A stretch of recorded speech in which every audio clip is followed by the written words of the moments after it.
Race Bus live coverage of E3 2010 continues. I'm very pleased to have Vince Farquharson here, for executive producer from Atari. We're talking about a game that I cannot wait to get my hands on. It's Test Drive Unlimited 2, a sequel to one of my all-time favorite games. So tell me about this game. Where do we start with a game that I know is big? I know there's a lot to do in this game because there was a lot to do in the first one. So tell me, where do we start with Test Drive Unlimited 2? Wow, that's a good question. Where do we start? I mean, you touched on how big the game is, so let's kind of talk a bit about that. The first game was very renowned for being a huge game. It was set on this Hawaiian island, this beautiful Hawaiian island. 1,600 kilometers of roads, wow. Huge. There was 300 different types of challenges you can do, and that's obviously that was massive. We think we can do better, so on the sequel, we've got the same Hawaiian island, 1,600 kilometers of roads. We now got off-road, so you can go off-road, you can take 4x4 vehicles, you can do that. We've now got an entirely new island. We've got Ibiza, which is another beautiful, beautiful holiday destination island, and a whole bunch of roads and off-roads there. So now we've got over 3,000 kilometers. I know, pretty big. That's crazy. And over 600 challenges you can do as well. Wow. So there's going to be a lot of fun there and a lot of years worth of play. So tell me, how do you get from one island to the next? Can you go anytime you want, or is there a narrative that gets you from one place to the next? Or explain the game, explain that part of the game. So there is a narrative that runs through it, but there's also like a leveling system. So obviously one of the kind of really innovative things about the previous game and this game is it's a sort of driving MMO, so we're all familiar with the leveling up system. So basically at level 10, you start from Ibiza. At level 10, you basically crack open Ibiza Airport. Okay. And then you can get a plane, you can fly over to Hawaii, and then you have access to all of that as well. And you can go back and forth as much as you want. At that point, you can go forward and backwards, and very late in the game, you get a really cool thing, which is a yacht. And if you own that, you can then freely move in that as well. So is there, like, let's say I've gotten past level 10, I'm now in Ibiza, is there a reason to go back to Hawaii that calls me back? Yeah, you'll go forward and backwards. There's challenges, there's a narrative about a sort of this kind of fictional race that we've got, which is a TV show, and you go in, and you have to go up against other challengers, and it'll take you forward and backwards. When I heard that you were doing a second island, a second area to drive in, I was like, how is this even possible? Because it seemed to me, from a layman's point of view, that what you guys did in 2006 pushed the 360 as far as it would go for that time, but now you've doubled it essentially. Can you talk about like the technology that's gone into this game?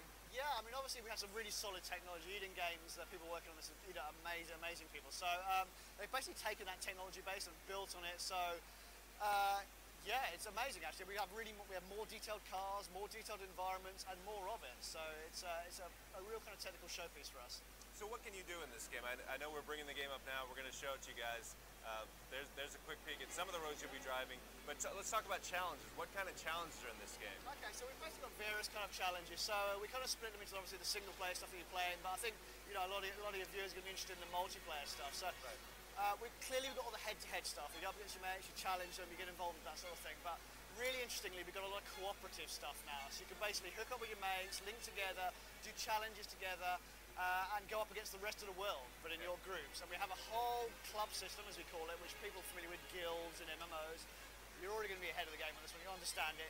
You, 31 mates, so 32 of you, form a club, do the challenges together, earn money with a whole economy to do with clubs going up against the rest of the world. So there's lots of fun stuff there. A lot to do. So it's a driving game. We got cars. Tell me about the cars in this game. Sort of similar to the first game. We're not revealing exactly how many and what the manufacturers are yet, but we have revealed some of them. So if you come to the show, if you come to our booth, you see things like the Zonda, Shenhua.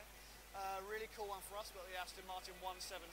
So these really uber exclusive $1 million plus cars, and that really kind of sets the tone for the other cars we'll be revealing over the coming months. You still have the concept of you're buying apartments and houses all over the different home bases, so to speak, and you filling up your garages. Absolutely, yeah. So I mean, that's really important aspect of the game. Obviously, there's many games where pick your car, pick your track, do your race. We're quite different to that.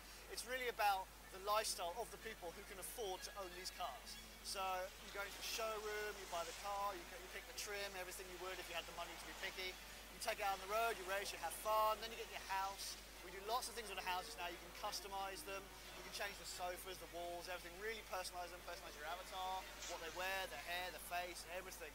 A fantastic new mode now is you can get out of the car, you can walk around, you actually have an avatar, it's interactive. You can hang out in shared environments, discuss what next race, flame other people that are in other guilds, a lot of fun stuff. A very important question, are you still able to pick up hitchhikers and take them from point A to point B, or professional models? We do lots of fun stuff with that. Not exactly the same, I won't ruin it too much, but there's lots of challenges that are similar where you're picking people up, taking them to different places for different reasons. I'll let you guys find out about that. All right, well, there's more to learn. So one of the things that I liked about the original Test Drive Unlimited was the handling of the cars. It wasn't, I wouldn't call it a sim, but it wasn't so arcadey that it was over the top. Can you talk about how the cars will feel in Test Drive Unlimited too? Certainly. I mean, that's a really interesting topic actually, because obviously, as you touched on, it was really trying to find that middle spot between like the arcade and the simulation, so making it so that it's it sort of feels realistic and fun. You can't go around a corner at 200 miles an hour, but at the same time you can have fun and spin it around, do drifts. So for this game, we really felt we'd gone as far as we could with the handling model for the first game. So we've completely done it from scratch again, really built it up. The whole code base is new. And we're really, really very happy with the handling now. What that's allowed us to do is have a much more realistic feeling to the cars, the weight of the cars, really have each car feel different. And what we try to engineer in the game is this kind of feeling of like this micro learning curves. So you pick a car and you really have to get used to that car to start with, but it doesn't take forever. You don't need a manual. So you really feel like you have got a new car, you have got to learn it, but you're going to master it quite quickly and have a lot of fun with it. And your Mustangs are different to your Zondas, and we're doing a lot of stuff like that. I'm getting a lot of questions from the audience. A common question I'm getting is, what kind of customization options are we going to have for our cars? Okay.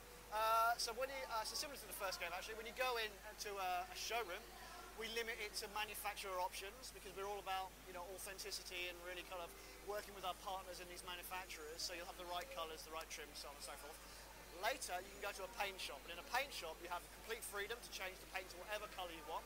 You can go bi-colour, which does that really snazzy effect where the light picks up the different tones.